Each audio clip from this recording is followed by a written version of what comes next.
I got a question that I thought it would be fun to answer. The question was, why did you start writing LitRPG, and why did you pick the overpowered protagonist trope as like the main focus of your books? And why do you keep writing? And that's not one question, that's a bunch of questions. But I would like to take a little bit of time to answer that, because I actually get this question a lot.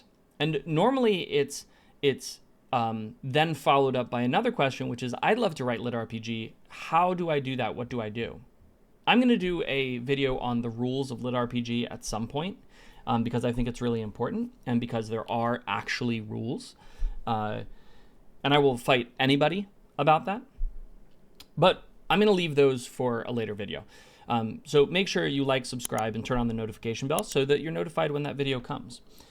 But this, I think, is a really important question. The question of why people do what they do helps us understand not only how they got to where they get to, but how we can do something similar.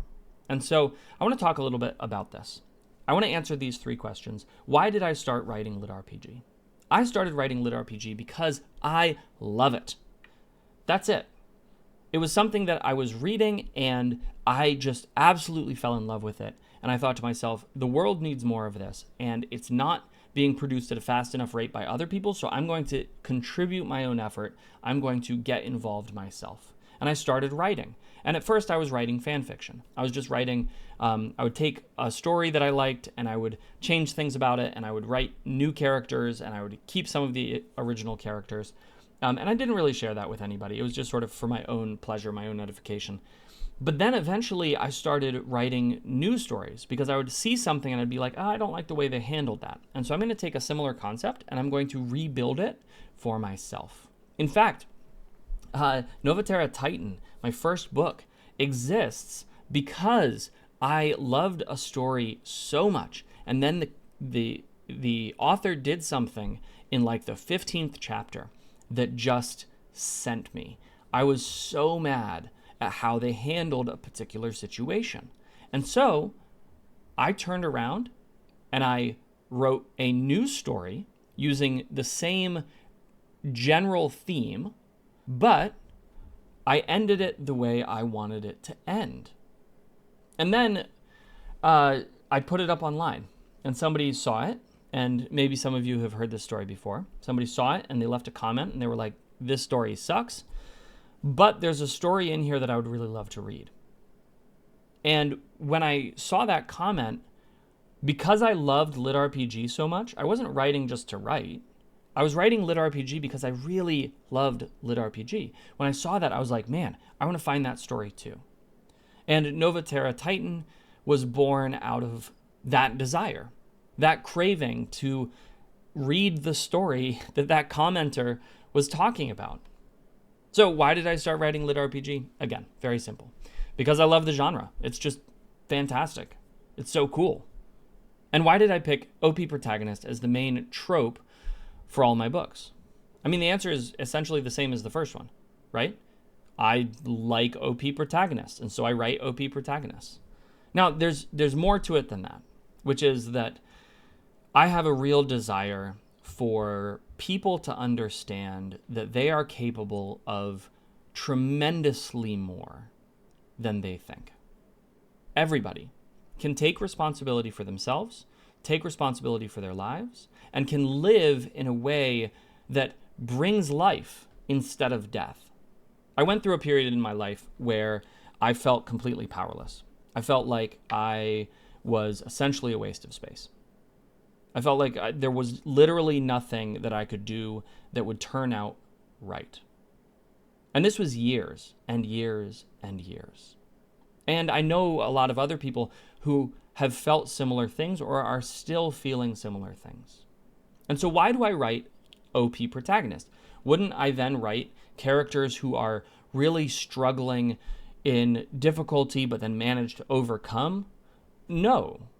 I write OP Protagonist because the thing that helped me get out of that funk, the thing that helped me overcome my difficulties at that time, was not having a weak hero to look up to, but having strong heroes to look up to.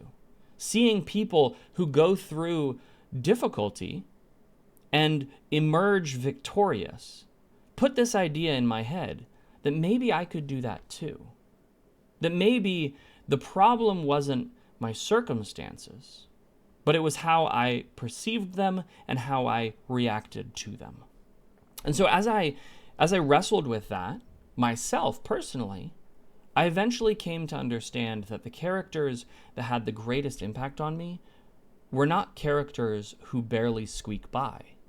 No, they're characters who succeed, and they do so in a way that is inspiring. And so I started writing OP characters, in part because that's what I wanted to be. I wanted to become those characters. It was sort of a catharsis for myself. But I've also found that other people relate to this as well. I'm not the only one. When we feel like we're powerless, what we need is not a weak person as a guide. What we need is somebody who is strong. And so that's why I write OP protagonists still.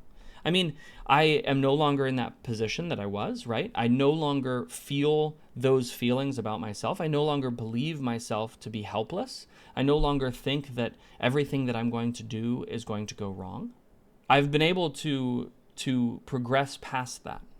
But I still write those characters because that is what I think the world needs the most. Wow, that got way more philosophical than I intended it to. This was supposed to be a really light and fun episode, so it is what it is. So then the last question is, am I just going to keep writing this way? Am I just going to keep writing LitRPG? Am I going to keep writing OP characters? And the answer is a resounding yes, absolutely. I will continue writing LitRPG. I will continue writing OP characters because it's what I like doing. And, you know, if I didn't enjoy doing it, I wouldn't do it. That's just the reality. If I don't enjoy doing it, I'm not going to do it. And I understand that about myself. And so I'm going to write things that I really like. Now, does that mean I won't write other things? Probably not. I probably will start to dabble in other genres. I've got a really interesting idea for a fantasy Regency romance, and I'm thinking about that. I've been thinking about it a lot, actually. So I am going to start exploring some other genres. But one of the things I love about LitRPG is I can write a ton of different genres inside of LitRPG, because LitRPG isn't actually a genre. This is sort of the dirty secret in LitRPG. It's not a genre. It's a stylistic choice. It's a writing device that you use in order to communicate specific information to the reader. It's sort of like a shorthand that you can use to just immediately feed them information so that they have context around the world. I'm not the only one to say that. Actually, I completely stole it from Matt Dinneman and Eric Ugland, both fantastic LitRPG writers that you should definitely read.